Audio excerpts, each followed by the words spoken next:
Section 7.3 is about adding and subtracting fractions. Well, not fractions, technically speaking, rational expressions. Uh, and they put finding lowest common denominators and fractions in the same section, which is really good. I mean, they need to be in the same section. In my opinion, this is the first kind of difficult thing for an Algebra 2 course to understand. Now, once you understand it, it's not difficult to do. But just kind of understanding what it is that you're doing can be kind of difficult. Now, what we want to do to find a common denominator, we want to figure out how to change the denominator of a rational expression without actually changing the value of the overall expression. And for example, let's think about this. Let's think about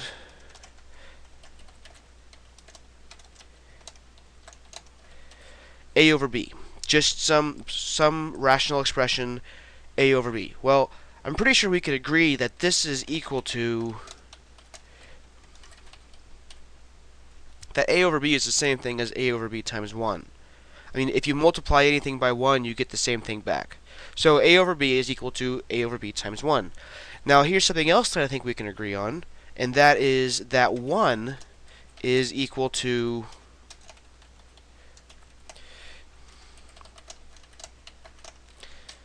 let me put a dot in between. It doesn't really need a dot, but it might make it visually easier to understand. So this 1 is the same thing as this c over c, because anything divided by itself is 1, as long as it's not 0, of course. So I think we can agree then that since 1 is equal to c over c, we can agree that a over b times 1 is equal to a over b times c over c. Next, we can go ahead and multiply this across. So we'll have a times c over b times c. So I just multiplied across AC, let me move the cursor out of the way, AC over BC. So what I'm doing here is, you may recognize this. This is just pretty much the opposite of the simplification that we did in 7.1. This is the opposite of the simplification that we did. So what we're doing here is basically we're unsimplifying the expression. Now, you may think that's strange. Why are we unsimplifying whenever we've just been spending so much time simplifying? Well, we need to unsimplify to add and subtract fractions. Excuse me, not fractions, rational expressions. If I say fractions, I mean, in this case, rational expressions. They mean more or less the same thing. It's just that rational expression is a more specific term. It means that we have expressions instead of just numbers. So we unsimplify the rational expressions because it's a necessary evil for a greater good at the end. And just so you know, I want to make this point: unsimplify is not a technical term. It is it's just kind of a term that I made up because it's basically what we're doing here is we're unsimplifying this fraction by multiplying the top and the bottom by something else. So if you ever find someone else, maybe in a different class or maybe another teacher, and you talk about unsimplifying, they're going to say, what on earth is unsimplifying? And they're probably going to think that you're really confused about something. So just so you know, that is not a common term. I just sort of made it up. So I want to go over this one more time, just because I think this should be pretty clear. What we're doing here is we're changing the denominator. So for the moment, let's ignore this. What we're doing is we're saying a over b is equal to ac over bc.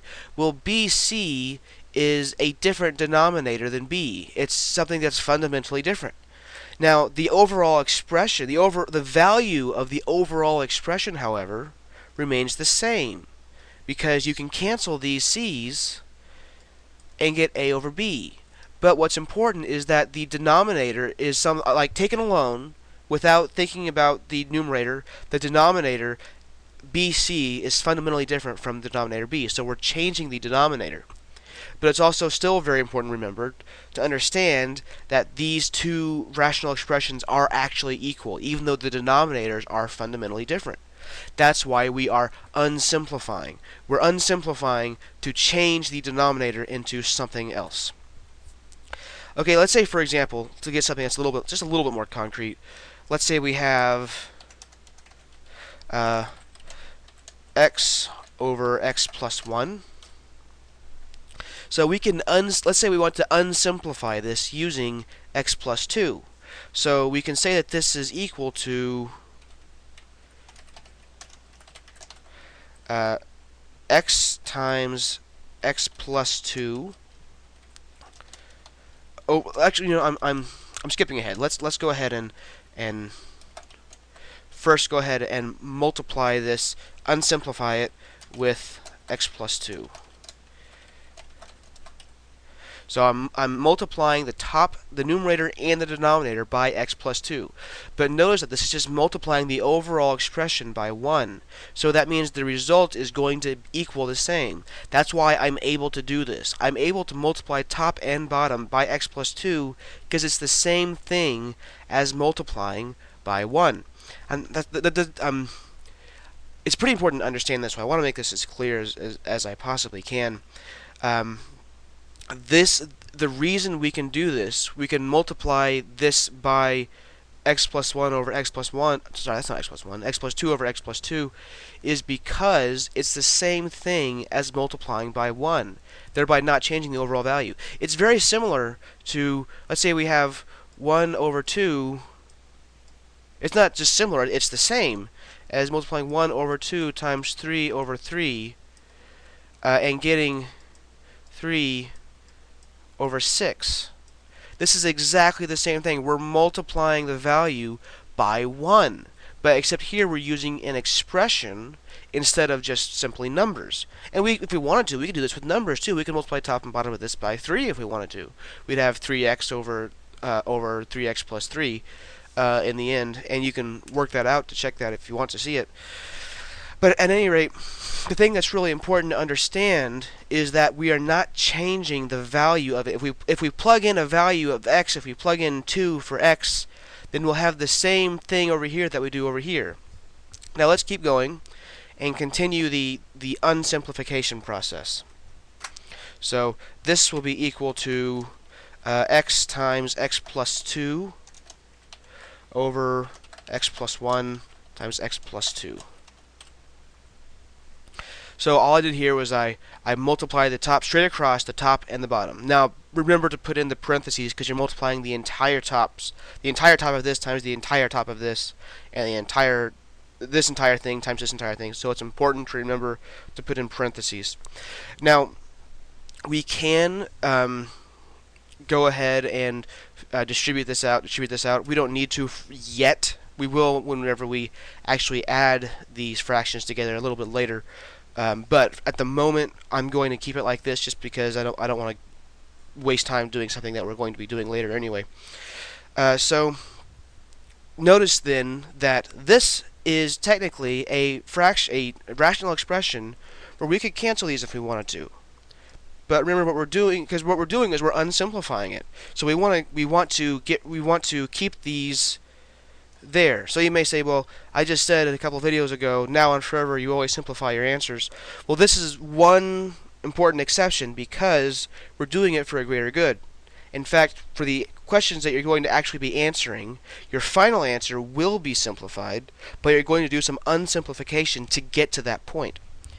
Because, see, notice here that what we have, this is the same, this expression equals this expression, but the denominators are different. They're not the same thing. Okay, so what do we want to change the denominator to? Why do we want to unsimplify these? So we want to find a common denominator of two rational expressions. That's what the point of this is, to find a common denominator. So let's say we have, I'm going to go ahead and clear this off. Let's say we have x over x plus 1 and x squared over x plus 2.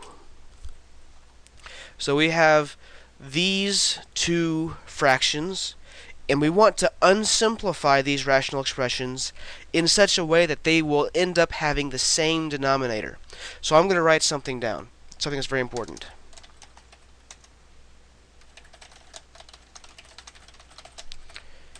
A common denominator will have all of the factors of both rational expressions. Okay, let me put a line break in there. A common denominator of two rational expressions will have all of the factors of both rational expressions. So now it comes back to factoring again. So in this case, a common denominator is going to have let's look at the factors of this. Can we factor this expression any further? No, we can't. Can we factor this any further? No, we can't. So a common denominator is going to have one of each. It's going to have all of these factors. So we multiply them together. So a common denominator in this case is going to have 1x plus 1 and 1x plus 2. So now we want to unsimplify these rational expressions so that each one has the same denominator. So our common denominator is going to have 1x plus 1 and 1x plus 2. So this is going to be our common denominator between these two rational expressions. So we want to unsimplify these rational expressions in such a way that each one of these has this as a common denominator. So let's look at x over x plus 1. Oops. Let's look at x over x plus 1.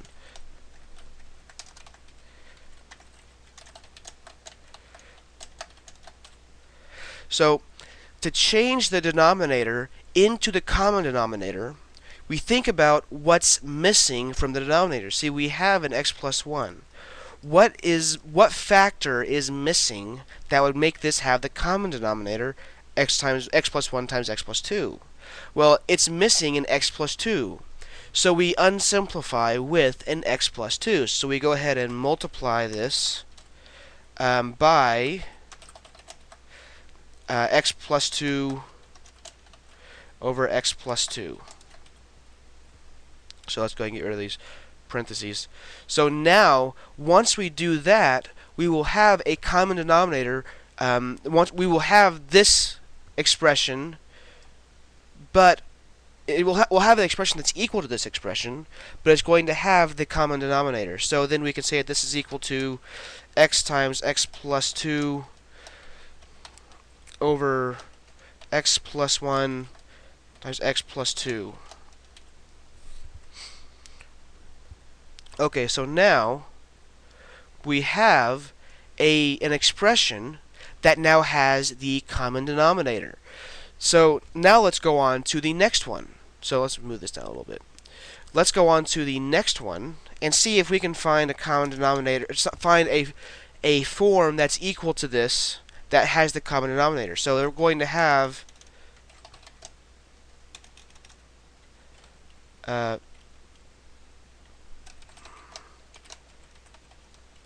we're going to have x squared over x plus 2. Okay, something is not right, but I don't know what it is. Oh, I see now what it is. There we go. So now let's unsimplify this using what's missing from this expression. We already have an x plus 2 in the denominator. What's missing then is the x plus 1. So we can multiply this by x plus 1 over x plus 1. So then this is equal to, we just multiply across, we'll have x squared times x plus 1 over x plus 2 times x plus 1. So now we have, bear in mind also that this x plus 2 times x plus 1, just to keep it this the same as this, so we have something that's easier to see that are the same, I'm going to go ahead and rewrite this using the commutativity of multiplication. Remember that a times b is the same thing as b times a. So that's going to be the same thing as x squared times x plus 1 over x plus 1 times x plus 2. So that means that now we have a common denominator, and we have both of these in the form that have those common denominators. So we have x times x plus 2 over x plus 1 times x plus 2, and then x squared times x plus 1 over x plus 1 times x plus 2. This is equal to this, and this is equal to this, but now these two things have the same denominator. Now, from now on, instead of saying, just so you know, instead of saying unsimplify, because that's not, like I said, that's not a term, I made up that term. That's not anything that you're going to see in any of the books or anything.